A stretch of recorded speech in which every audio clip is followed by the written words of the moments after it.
necessarily worthy for the job or the position that you're in.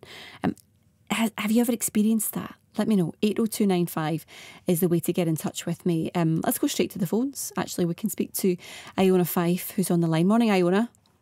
Good morning. Hello. Good to hear from you. Listening to that definition there, does that ring any bells for you? Does that sort of connect in any way to anything that you felt in the past?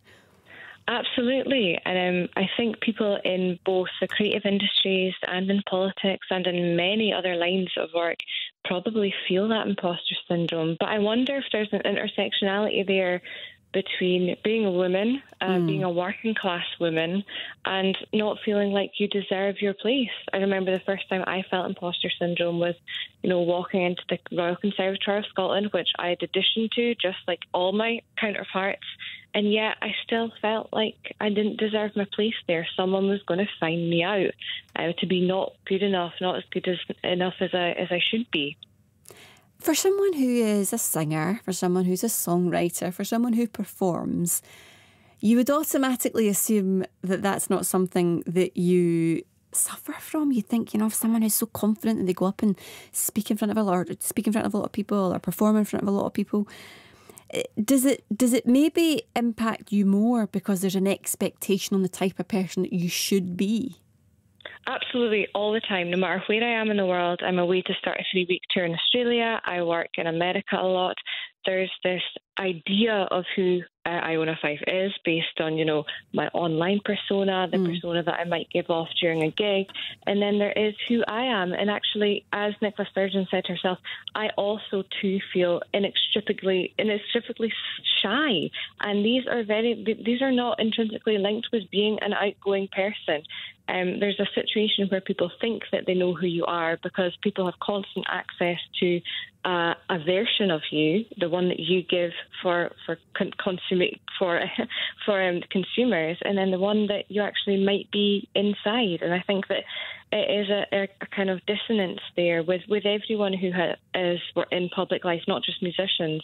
But I can imagine being at top tier level politics and constantly having to hold it together because the scrutiny that she was under was next level. The way that people were talking about if she looked tired, if she had gained weight. This is also what I have to go through on a daily basis on social media. It's like being under a magnifying lens all the time. And maybe when you are at 100%, function at 100%, people want you to be good crack, outgoing, fun to be around, but they don't realise that actually not everyone is naturally, an outrovert. That's not all the case all the time. It's funny, isn't it, when you think about, I guess the whole point of the podcast that Glenn Campbell is doing, or part of it anyway, is to get to know the person behind the politician.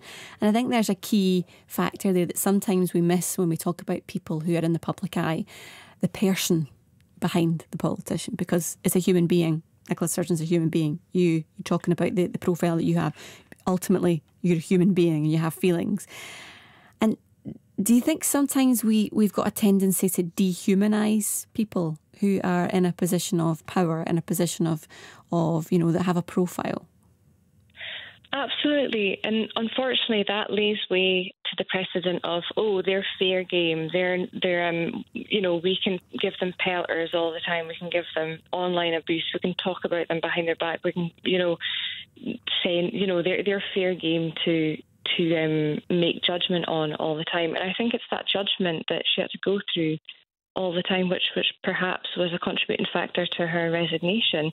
That judgment was also something that Jacinda Ardern and a lot of prominent politicians go through, and it tends to be, I hate to say it again, women from a working class background who weren't privately educated, who find themselves in a situation because they were elected on their manifesto, on their morals, because they were a good speaker, because they were a good campaigner, because they were a genuine good person and good politician. So from that point of political view, I do feel like it's definitely the working class women that have to deal with it a lot. And then in music as well, coming from, going to a conservatoire, I was the first to go to my first to go in my family to conservatoire. It's a very elitist education. You have to audition to get in, and I'm very proud to have gotten in. And I was 16. I was extremely young, just like she was when she entered politics. Being a teenager in that age, you almost set yourself up to be having one persona that's the public, consumer-facing persona, and then the other one, which is you are vulnerable, you are quiet, you are shy, you are introverted, and sometimes it's very difficult to keep that facade going. And I'm being very honest, and this is probably the most upfront and open I've ever been about how I feel. Even I've went on stage in states where, someone should really just be curling up inside themselves, watching TV and eating chocolate. I went on stage and had to smile and, had to go on with the show. And then in recent weeks, we've heard from Nicola Sturgeon, who on Loose Women has described that she had to go to a memorial event whilst herself going through the painful loss of a child and still experiencing, trigger warning, a miscarriage. So, yeah, we have constantly had to deal with the ins and outs of public life, whether that be in music or in politics or in journalism. And I think that we owe it to Nicola Sturgeon to give her that anonymity that she has asked for in recent days. And I think that she's definitely done a huge shift, and it's probably been mentally challenging. 100%, why wouldn't it be? And I think it's something that a lot of people will resonate with, this idea of the mask that you wear coming to work, the mask that you wear maybe at home in front of your children or in front of the rest of your family or friends or whatever that is, to try and be able, I guess, to cope with whatever is going on behind the scenes. Jo Hemmings is listening into this, a behavioural psychologist. Morning, Jo. Morning. Just really interesting listening to what Iona was saying there. And I think a lot of people will have had similar experiences in terms of having to just get on with it, and whether that comes in the form of you want to call that imposter syndrome, or these things are all tied in and linked in some way, aren't they? They are, and I thought Iona put it really well on a number of points. I mean, one of them being that an introverted person who's naturally an introvert but has to be, I call them extroverted introverts, they have to be extroverted in their day job.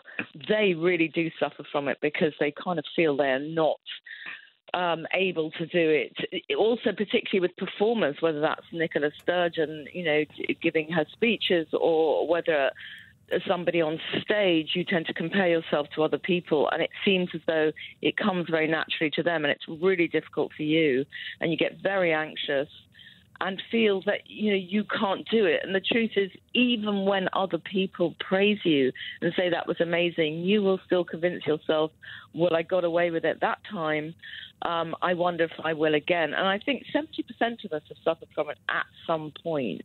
So it's quite high. It's not a diagnosable condition. You can't go to your GP and they'll say, oh, yes, you've got imposter syndrome.